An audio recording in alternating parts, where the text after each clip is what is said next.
What up, YouTube? Team Movies here.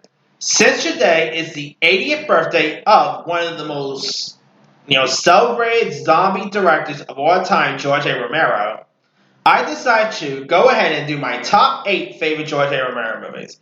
He was the godfather of zombie movies.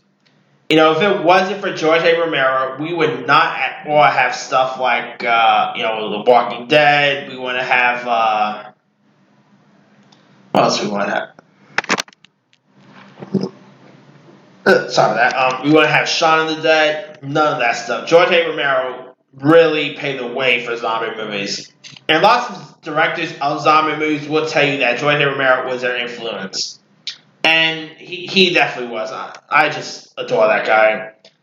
And so, anyway, with that being said, here's my top 8 favorite George A. Romero movies. Alright, coming in at number 8, I'm going to go with The Dark Half.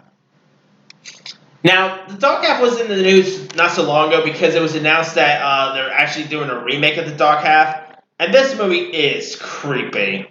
It stars Timothy Hutton, who plays a character named Tad Beaumont, who has a success at writing novels under both his real name and his other name, George Stark.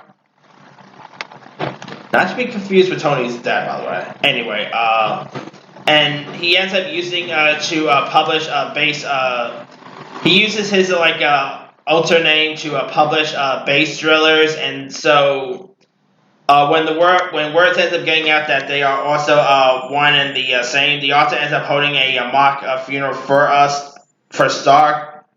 But after some couple of these murders early, similar to those in Stark books, so stuff that happens in Stark books ends up happening in real life. And so Tad and his wife Liz, played by Amy Madigan, ends up realizing that Stark is real and responsible for everything going on. So you got Michael Rooker, who plays a sheriff named Pangborn, who's trying to stop him and all. This movie is insane. Timothy Hutton is terrific in this movie. It is based on like I said, it's based on a King book. There's some creepy elements that happens in this movie. Great performances by Hutton. Amy Madigan's terrific. It's not really a zombie movie per se. I mean, not everything George A. Romero did was zombie related. Let's be for real there. But it's still a really good film. If you guys haven't really seen The Dark Half, go check it out. And I'm kind of interested in checking out a new take of this. Alright. Coming in at number 7, I'm going to go with Monkeyshines. Now it's about this athlete named Alan, played by Jason Beggy, who becomes this quadrivic after a horrific traffic accident. And so his friend Jeffrey, played by John Pankow, ends up conducting experiments with monkeys, and so he ends up he ends up offering Alan a well-trained monkey named Ella to keep him company and raise his spirit. And so Alan ends up forming a romantic relationship. And there's a weird bond between a monkey and a human here, but Alan also ends up having a relationship with this girl named Melanie, played by Kate McNeil. And so crazy stuff ends up happening, and gradually, he ends up disagreeing once Ellie ends up beginning to channel, and so Alan's rage ends up taking it out on his loved one. So crazy stuff that happens with the poor guy. And Monkeyshines is really messed up. I mean, come on. It's not always that healthy with a relationship between a monkey and a human. They have a weird, healthy relationship. And yeah, this is not Planet of the Apes, people. This is really horror centric, and it gets pretty bloody at times. It gets really insane. If you guys haven't really seen Monkeyshines, go check it out. And this is actually another George A. Romero movie I wouldn't mind seeing getting reboot. All right, coming in at number 6, I'm gonna go with The Crazies. It's where this military ends up attempting to contain a man-made combat virus that ends up causing death and permanent insanity in those affected. and ends up overtaking a small Pennsylvania town. I mean, the Crazies. There was actually a remake of the Crazies that got released a couple years ago, and the remake wasn't all that great. But the original Crazies is insane. I mean, it is an insane killer virus that goes around. Granted, these aren't zombies or anything, but it's, I always do love me a good outbreak-based movie, whether you talk about the monkey outbreak or Contagion. Who doesn't love a good outbreak film? And Crazies is one of them. I mean, you got these militaries who are trying to take down this killer virus, and it's really interesting. If you guys haven't really seen the original Crazies yet, go check that one out. All right, coming in at number 5, I'm gonna go with Creepshow. Now, there is a TV show, Creepshow, that's on Shudder, which the TV show is actually pretty decent. Now, Creepshow is based on short stories by Stephen King, and it is an anthology-based movie. And it's about like 5 stories that are terrifying tales that contain within a single full-length feature. And it ends up scaring from a traditional boogeyman to portraits of doom.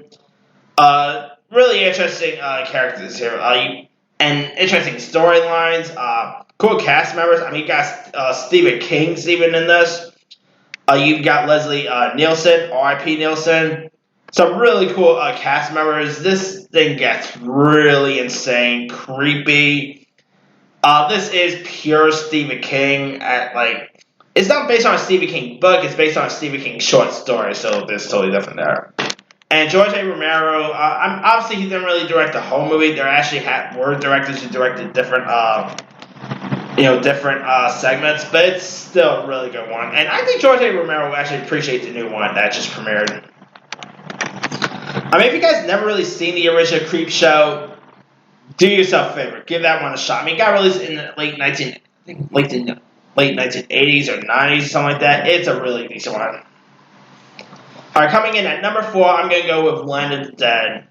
Now, it's where these zombies form a majority of the population, and the remaining humans end up building a feudal society away from the undead. And so you got Dennis Hopper, who plays this ruthless Paul Kaufman, who rules and respects his microcosm, but ends up forcing painful class dislocations and all. And so you got John Leguizamo, who plays the second in command, Chalo Di Mora, who ends up attempting to lead a secret rebellion against Kaufman's Trinity. And zombies end up beginning to evolve, and so the survivors must discover ways to protect themselves. And it's a really good one. Like, you also got Simon Baker, Asia Argento, who's also the daughter of director Dario Argento, so there's a little tip for you there. But anyway, Land of the Dead is a really cool one. It gets pretty gory at times. Great performances by Asia. Zombies was all good. Dennis Hopper, I mean, he had an interesting career. He's done horror, he's done comedies, action. Dennis Hopper he was the man, and Dennis Hopper was great in this film. John Leguizamo was great. If you guys haven't really seen Land of the Dead yet, it's another really good one. Alright, coming in at number 3, I'm going to go with Day of the Dead. Now, it's where these zombies ends up ruling the world, and it's up for these small group of scientists and military personnel who reside in a underground bunker in Florida. And so the scientists ends up using the undead and gruesome experiments, much to the chagrin of the military. And Day of the Dead has been remade a couple of times. Like, there was one called Day of the Dead Bloodline. Then there was even a remake with Nick Cannon. None of them beats the original. The original Day of the Dead it's gory. It's one of the most gory zombie movies you'll see. I mean, these zombies rip people's skins out. They're not really zombies. Yeah, you don't want to mess with any zombies. But Day of the Dead is an insane one. I mean, this is actually the excess of zombie movies. I'll put it there. But yeah, if you guys never really seen the original Day of the Dead, go check that one out. It's a really insane one. And I gotta rewatch that movie, guys. It's kind of been a while since I've seen the original Day of the Dead. Anyway, number 2, it is Dawn of the Dead. Now, this is a zombie movie that partially takes place in a shopping mall. And if you guys remember, this movie also ended up getting remade with Zack Snyder as the director. But the original Dawn of the Dead is iconic. I mean, it's where these zombies end up swarming over the U.S. as these terrifying populace ends up trying everything in their power to escape the attack from the undead. And so you got in Pennsylvania, you got this radio station employee named Steven, played by David Emgate, and his girlfriend Francine, played by Galen Ross, tries to escape in the station helicopter. As accompanied by these 2 renegade SWAT members, Roger and Pete. And they end up trying to retreat to these heaven of a enclosed shopping center. So it's zombies in a mall. Zombies attacking people at a shop at a mall. And the original Dawn of the Dead... So, anyway, yeah, the original Dawn of the Dead really holds a place in people's hearts. And it's... I guess you could say it was also the movie that really... influenced Walking Dead, and yet again, almost all of George A. Romero's zombie movies have influenced Walking Dead. But Dawn of the Dead was one of them, and the Zack Snyder one is actually pretty good too. If you guys haven't really seen the one with the remake with Zack Snyder, which was actually his first film, the original Dawn, the remake was actually not that bad. But I still, of course, prefer the original. The original is it's a zombie movie that still holds up today. And if you guys haven't really seen the original Dawn of the Dead, give it a shot. And it also has a really cool poster too. Alright, now the best George A. Romero movie of all time obviously will go to the one that really put him on the map. And that is the original iconic classic movie, Night of the Living Dead. I mean, this is also one of the best zombie movies there is. It is full on black and white. This movie also made a horror history too, because Night of the Living Dead was actually the first horror film to feature a black lead who's played by Dwayne Jones. So I really found that to be pretty cool, and Dwayne Jones was awesome in this movie, and of course the girl who plays Barbara is great.